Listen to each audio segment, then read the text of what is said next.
evening, everyone. Good evening. Tonight we'd like to present a short film to you just to demonstrate our knowledge of the assessment process. The film involves an inexperienced lecturer getting guidance from two other experienced lecturers. We'll play that for you in a minute.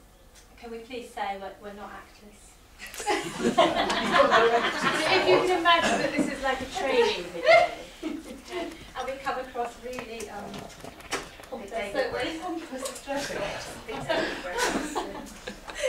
yeah, training video. And what we're going to do is we're going to be cut into 3 parts, so we'll stop it, talk to you, and then continue.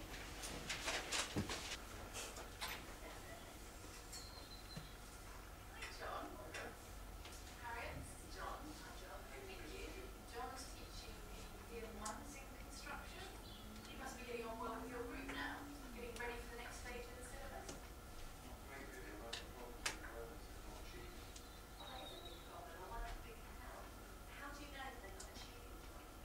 I've been assessing them and nothing massive to achieve. So what forms of assessment are you using? Teaching them, testing them, getting grade control of the work. That is a very conventional way of teaching, and I suppose that it isn't telling you if learning is taking place. Let's see if we can help, Caroline, and see if we can introduce some new ways of teaching and assessment. So I'll probably have to recap over all that. Basically, our problem is we've got a teacher there, John, who's obviously he's more concerned about moving through the syllabus, and he's not really thinking about the importance of assessment, nor he's not even thinking if any learning is actually taking place. He's using a really conventional style of assessment. He's teaching them, then he's testing them, he's grading them, and then his aim is to move on to the next syllabus section. He's not actually thinking about individual learners' needs, quality and diversity, and all the important 6 areas of 6 strands of assessment. One positive aspect that I've thought about is that he's actually realised he's not actually confident in his learners' knowledge, so he has sought help to try and rectify the problem. So in our next section, he's Caroline and myself, in our active roles, are we're going to remind the teacher some of the theories and principles behind teaching and learning, so hopefully he can use some of this in his lesson.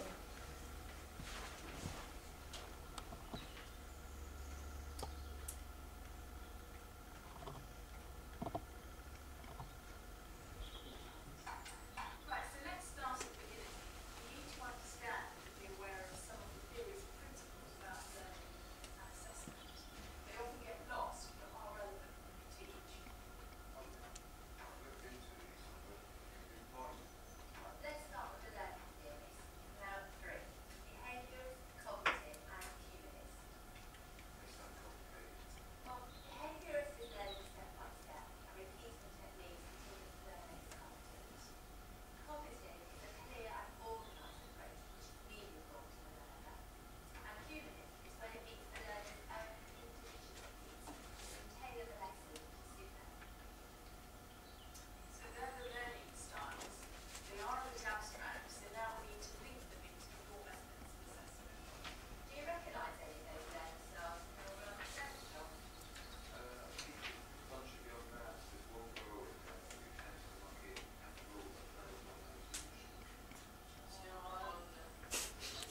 Six strands of equality and diversity, which is imperative in carrying out accurate assessment of individual and students' learnings.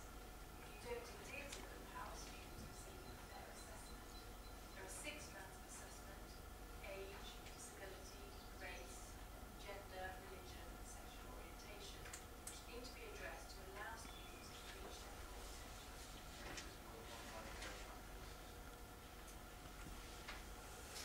Okay, so the teacher has been reminded of the learning theories and has been encouraged to think about whether he can recognise any of these styles in his learners. Once he analyses this a little more, hopefully he'll be able to adjust his teaching style, which will lead to a more productive environment in the classroom. It's also clear that equality and diversity is largely being forgotten, so it needs reintroducing, especially if his assessments are going to be fair and reliable. And in the final scene, which hopefully you'll be able to hear, we try and find out more information about how he currently assesses and offer initial suggestions as to how it could be improved.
the end of our very wooden active Definitely. assessment training video. So our teacher has gone away. He's been reminded of the importance of assessment for learning and of the 6 strands of assessment. He's also been given a handout of some breakdowns of principles of assessment, which we've printed off a copy for you guys as well. Kind of it tells you all about, or it reminds us as teachers how to ensure effective, reliable and valid assessment with all of our learners and paying attention to their own individual needs as well. The aim of our problem was for a teacher to be reminded of the importance of fair assessment and how his current format of assessment could be changed to ensure a fair and valid assessment for all his learners in the class. He was also reminded of the important factor of equality and diversity. A learner's plan of action has been introduced to the teacher, and that's just an example of one there that I found. This should ensure that both teacher and learner are working together to develop both strengths and weaknesses of learning. The teacher can then identify individual learners' needs and incorporate these into the individual's learner's plan, or ILP. Things to think about, improvement goals, learning outcomes, how they're getting on in the classroom, is the classroom working to meet their needs, what support the learner is actually getting from family, friends, support networks outside the college environment. Because it's not just, they may be getting loads of support in the college, but if they're not getting any support outside of the college, it's not very encouraging towards the learner's goals really.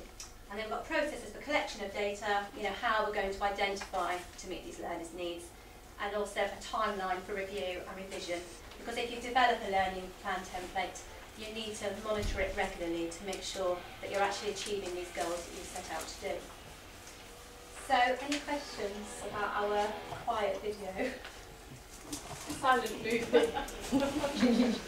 If you'd like to, we could print out a copy of the script actually, so it would make a little bit more sense. We've also got some handouts just to confirm knowledge as well. Okay, thank you very much for listening.